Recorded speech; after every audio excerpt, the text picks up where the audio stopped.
Welcome to bird media. నేను మీ పవన్ కృష్ణమూర్తి. హైదరాబాద్లో వర్షాలు కురవడం అనేది విచిత్రం ఏం కాదు, ఎప్పుడు కురుస్తూనే ఉంటాయి. ప్రధానంగా మనం ఎప్పుడు చెప్పుకునేటువంటిది ట్రాఫిక్ జామ్, అందులోనూ సైబర్ సిటీ పరిసర ప్రాంతాలు మొత్తం అంతా, సైబరాబాద్ పరిసర ప్రాంతాలు మొత్తం అంతా కూడా అయ్యేటువంటి ట్రాఫిక్ జామ్ గురించి మనం ఎక్కువ మాట్లాడుకుంటూ ఉంటాం, ఎందుకంటే అంత భారీగా అవుతుంది కాబట్టి. కానీ అంతర్లీనంగా ఇంకొక సమస్య కూడా వస్తుంది.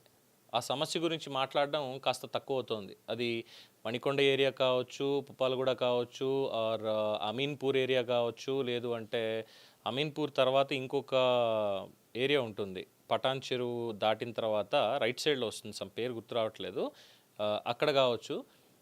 అపార్ట్మెంట్ సెల్లార్లలోకి నీళ్లు వెళ్ళడం, హైదరాబాదులో కురుస్తున్నటువంటి భారీ వర్షాలకి మరోసారి నగరంలోని, అంటే ఈ 4 ఏరియాలు మాత్రమే కాదండి, బేసిక్గా అనేక అపార్ట్మెంట్ సెల్లార్లలోకి నీళ్లు వెళ్ళి ఆ బలహీనతల్ని బట్టబయలు చేశాయి.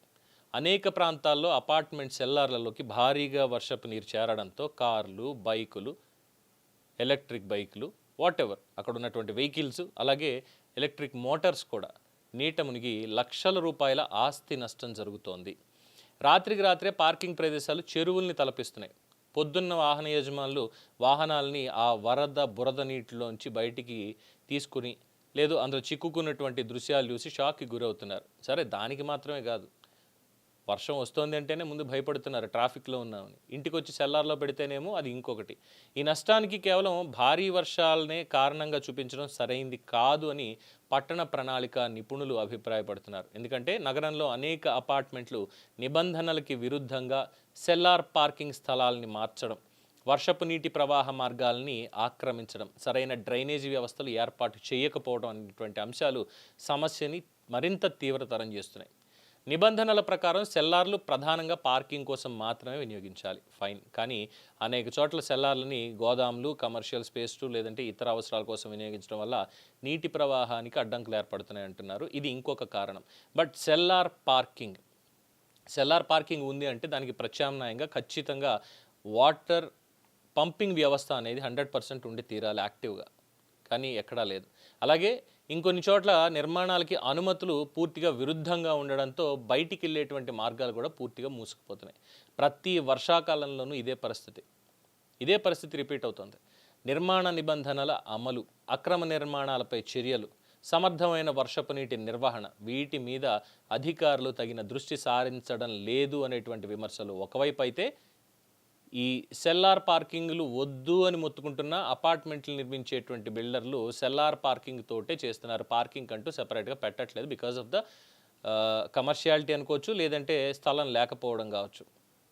దీనివల్ల కూడా భారీ వర్షం పడితే మాత్రం సెల్లార్లు మునగడం, వాహనాలు దెబ్బతినడం, నిర్వాసితులు లక్షల రూపాయల నష్టం చవిచూడడం, నగరంలో ఇదొక చాలా పరిపాటిగా మారిపోయింది. ఎందుకు లక్షల నష్టం? ఓ వ్యక్తి పాపం ఒక బెంచ్ కారు కొనుక్కున్నాడు, ఓ 40 లక్షలు అయింది అనుకుందాం, ఆన్ తక్కువలో తక్కువ 40 లక్షల బెంచ్ కారు తీసుకెళ్ళి హ్యాపీగా సెల్లార్లో పార్కింగ్ చేసుకున్నాడు. ఏముంది, పొద్దున్న తీసుకొచ్చేయచ్చులే అని. రాత్రికి రాత్రి వర్షం కురిసింది, ఇంజిన్లోకి వాటర్ వెళ్ళింది. ఏంటి పరిస్థితి? రాత్రంతా కూడా ఇంజిన్ అందులోనే తడుస్తూ ఉంది, మొత్తం కారంతా కూడా మునిగే ఉంది. ఏంటి పరిస్థితి? ఒక అతను ఆడి కారు కొనుక్కున్నాడు. సరే, ఈ మధ్యన చాలా కార్లు వస్తున్నాయి. ఎలక్ట్రిక్ కార్లు కొనుక్కున్న వాళ్ళదైతే మరింత ఘోరం. ఇంజిన్లోకి నీళ్ళు వెళ్ళిపోవడం కావచ్చు, బ్యాటరీస్లోకి నీళ్ళు వెళ్ళిపోవడం. అసలు ఎలక్ట్రిక్ వెహికల్స్ అయితే అసలు ముట్టుకొద్దని చెప్తున్నారు. పూర్తిగా డ్రై అయినా సరే అవసరమైతే వచ్చి తీసుకెళ్తాం, ఎంత అయితే ఇంత, రిపేర్లకు అవుతుంది. మరి ఇదంతా లక్షల ఖర్చు కాదా? అపార్ట్మెంట్ కొనుక్కున్నాం బాగానే ఉంది, పార్కింగ్ మనం చూసుకోవాలా, లేదంటే వాడు కట్టాడు కాబట్టి అని ఇంకా దొరికిందేదో కొనుక్కుంటాం బడ్జెట్లో. అక్కడ సెల్లార్ పార్కింగ్ ఉందా, ఇంకోటి ఉందా, పార్కింగ్ పెట్టుకోవడానికి స్థలం ఉందా అనేది చూసుకోగలుగుతామా? అన్నీ చూసుకోవాలనుకుంటే ఇంకా ₹1,00,00,000 పెట్టాలి, ఎక్కడ దొరుకుతాయి? ఇక్కడ వర్షం ప్రకృతి వైపరీత్యం కావచ్చు, కానీ సెల్లార్లని వరద కుంటలుగా మార్చింది మాత్రం పక్కా ప్రణాళికా లోపాలు, లేదంటే అక్రమ నిర్మాణాలు అండ్ నిర్లక్ష్యం. ఇదే మొత్తం నగరవాసులందరికీ ఉన్నటువంటి ఆలోచన. ఒక రాత్రి కురిసేటువంటి వర్షం అనేక కుటుంబాలకి సెల్లార్ కంటే కూడా ఎక్కువ సెల్ లాస్ మిగిల్చింది అనేది చాలా వాస్తవం. అందుకే సెల్లార్లు కాదవి సెల్ లాస్ కేంద్రాలు. దీని మీద మీ అభిప్రాయం తెలియచేయండి. చూస్తూనే ఉండండి ది బర్డ్ మీడియా.